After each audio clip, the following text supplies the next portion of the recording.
بسم اللہ الرحمن الرحیم۔ السلام علیکم۔ اسلامک بات 9 پر آنے والے محترم ناظرین کو خوش آمدید۔ جب شیطان ابلیس نے حضرت آدم علیہ السلام کو سجدہ کرنے سے انکار کیا تو وہ مردود قرار دیا گیا اور اللہ کے دربار سے دھتکارا گیا۔ شیطان ابلیس نے اللہ تبارک و تعالیٰ سے یہ عہد لیا کہ تا قیامت نوح انسان کو راہ حق سے گمراہ کرتا رہے گا اور انسانیت کو خدا کی اطاعت سے نکال کر شرک میں مبتلا کرے گا۔ اللہ تبارک و تعالیٰ نے ابن آدم کو گمراہی سے بچانے اور صراط مستقیم پر گامزن رہنے کے لیے ہر دور میں پیغمبروں اور نبیوں کو بھیج کر بنی آدم پر احسان کیا۔ ابلیس کو یہ خوف تھا کہ ان نبیوں اور پیغمبروں کی تعلیمات کہیں انسانوں کو اس لاشریک معبود کے قریب نہ کر دے۔ جب رحمت للعالمین یعنی آخری نبی محمد مصطفیٰ صلی اللہ علیہ وآلہ وسلم اس دنیا میں تشریف لائے، وہ دن ابلیس کے لیے سب سے زیادہ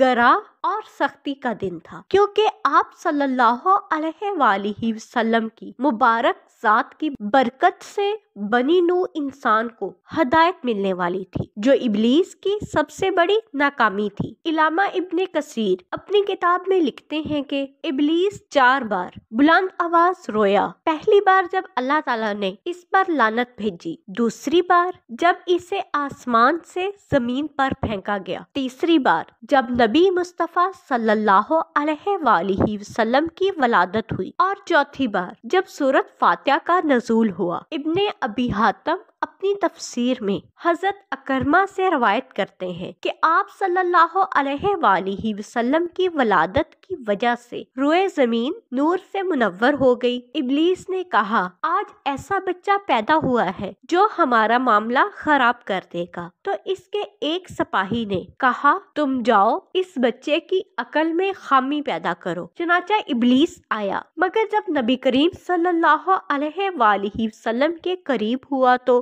حضرت جبرائیل علیہ السلام نے اسے ایک لات ماری اور وہ عدن میں جا گرا۔ اسی طرح ایک روایت میں ہے، حضرت ابن عباس رضی اللہ تعالی عنہ روایت کرتے ہیں کہ شیطانوں کو آسمان سے نہیں روکا جاتا تھا، وہ بلا روک ٹوک آتے جاتے تھے، لیکن جب حضرت عیسیٰ ابن مریم علیہ السلام کی ولادت ہوئی تو شیطانوں کو 3 آسمانوں میں آنے سے روک دیا گیا، لیکن جب نبی کریم صلی اللہ علیہ وآلہ وسلم کی ولادت ہوئی تو شیاطین پر تمام آسمان کے دروازے بند کر دیے گئے، انہیں آگ کے شعلے مارے جاتے تھے۔ جس رات نبی کریم صلی اللہ علیہ وآلہ وسلم کی ولادت ہوئی، اللہ تبارک و تعالیٰ کی طرف سے آسمانی دنیا میں خاص حفاظتی اقدامات تھے اور ابلیس مردود کے لیے وہ رات ذلت بھری رات ثابت ہوئی۔ جب آپ صلی اللہ علیہ وآلہ وسلم کی پیدائش کا وقت آیا تو شیطان کو 70 زنجیریں پہنائی گئیں اور اسے بحر خزر میں